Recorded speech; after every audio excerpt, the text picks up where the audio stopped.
he was sitting at 36% in the polls. First term, Mr. Obama was sitting at 35%. Mr. Clinton was sitting at 35% and went on to not only win the next election, but the one after that. Mr. Truman was in the same position. So I think we have to keep it in perspective that there is a righting of the ship going on, and if the Democrats are able to paint the other guy's wagon before they get a chance to paint it themselves, then I think it'll be a very different race than some people think over the next period of time. So those are my only comments on that. And I'm going to try and keep you to 8 minutes on this podium. Public opinion is something which our company does $200 million worth of research in Canada and $1.6 billion of research around the world. I've been very fortunate. I've been with the company for 21 years and I've seen an awful lot of stuff. And I believe very much in public opinion. Because while we talk about pollsters doing things, it is market research. It is what our largest clients, Procter & Gamble, SC Johnson, and L'Oreal and many, many others around the world use research to identify what people think and where they're going. So I'm going to talk to you this morning specifically about what I thought we should, and that is positioning Durham region in the global economy. I bring to you this morning public opinion. I don't bring to you anything else, but I want to share with you some stuff that in order to position for the global economy, you need to know the pulse of the global economy. So what I intend to show you this morning is something no one else has seen. So you get it for the very first time. This was just completed last week. It is in fact 18,600 interviews that I do once a month among 24 countries around the world. And then I track this. And we release it only to a select number of people. So as I said, this was done last week, and I have put the numbers together last night, and you get to see where the pulse of the world is right now. That is the pulse of the world in terms of how people assess their economic situation in their country today. And you can see that from the left-hand side of the screen to the right, you can see where the recession took its dip. And what the world economy is doing right now is very much like a clock that's going back and forth. It's tick-tocking, where every month the regions, in fact, go up a little bit, and then they go down a little bit. They go up a little bit, and they go down a little bit. And if you were to watch that, just going back and forth, you'd say nothing's going on. But in fact, it is going on, it's going up. So the trend line behind me shows what I call not a V or a U or a W, it's an L. People talk about in the economy that you're going to have a U, we'll get back on it. The problem with this right now is that we have always expected a recession to recover, 93, 94, the 81 recession, in a particular way, and the engine would start. And the reality is right now, it's not starting the way that we thought because there are different conditions. So you can see now that as of last week, it's up to 42% confidence that consumers, citizens have in their local economy. And we can see where Canada is versus the United States. So the countries that are the most optimistic or engaged in their economies right now, and this is their assessment of how their economy is going by their citizens, are what you would expect. India, China, Australia, actually, way ahead, Sweden, Saudi Arabia, Brazil. But Canada, in fact, has been near the top of the list. This is the first time that it's actually slipped a rating for this month. It goes up and down occasionally.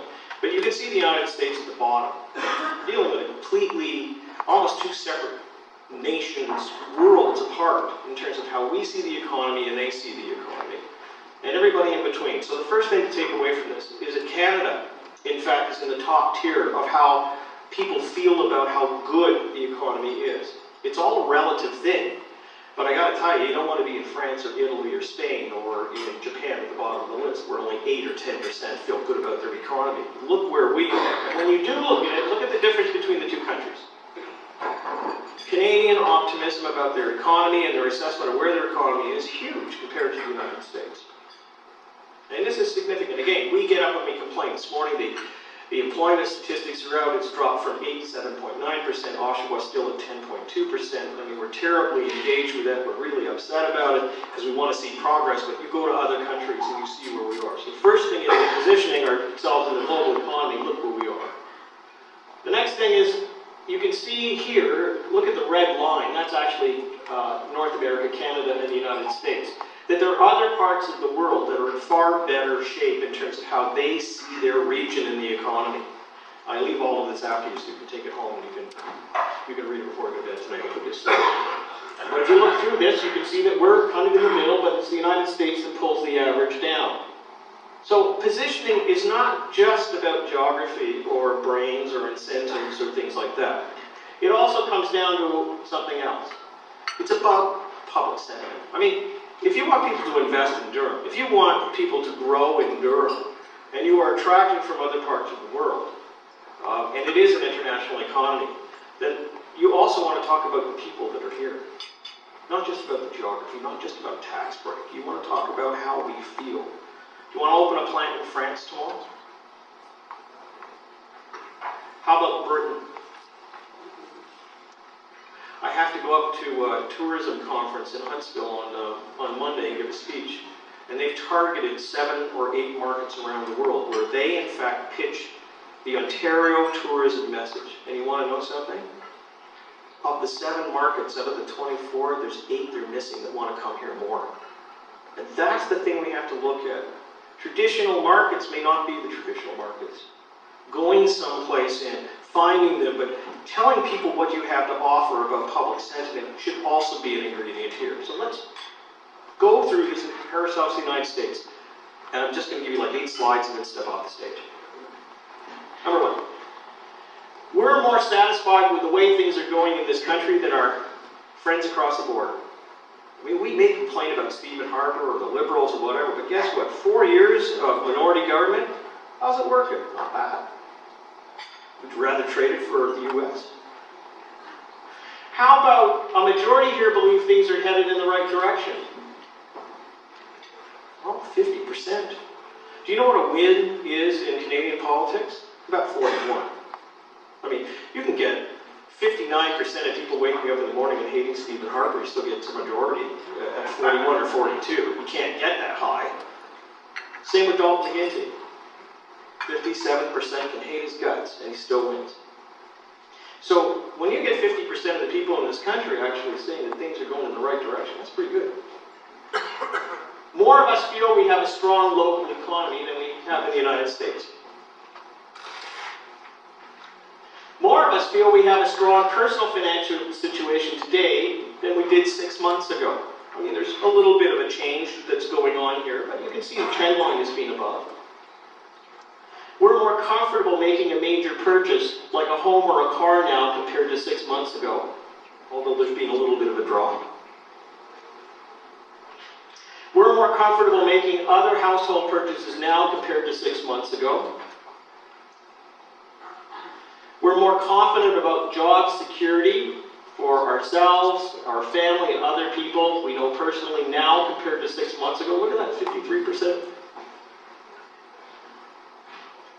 We're more confident of our ability to invest in the future, including our ability to save money for our retirement or our children's education compared to 6 months ago.